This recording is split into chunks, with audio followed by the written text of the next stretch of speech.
My name is Abhishek Padennavar. Basically, I'm from Vayavya, Karnataka. I completed my graduation from ST Balekundri Institute of Technology in the year of 2024. From college inwards only, my interest was in embedded system. Actually, I placed in Orion Industries during my college times. I wanted to join embedded systems to upskills myself. I came to know about the Emertxe, so I joined Emertxe through my friend.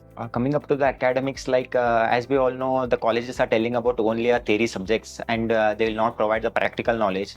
When it came to Emertxe give a hands-on training experience and it will help in by providing the suitable projects which are currently on trend in market. Coming up to the projects are the very important to show your skills, whatever learned in Emertxe. It's the main thing to show your skills, whatever learned.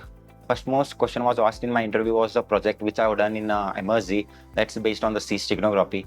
So the projects are the very important when it comes to our interview process. The interview process of 4 rounds. First, the initial stage was the C aptitude and the basic electronics.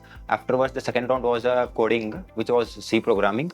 And the third round was a technical interview. After completing of technical interview, last round is HR interview. Experience was very nice because the same company I have given in during my college days itself. At that time, I didn't place, but after coming to the Emertxe, I placed just because I'm aware of that what the interview will ask and what are the skills that they are looking for. So it was a nice experience. First day it was very scary, where I joined, what I'm doing. So after 3-4 days, I came to know about the Emertxe, that how they will teach and how the assignments are, how the projects they will give.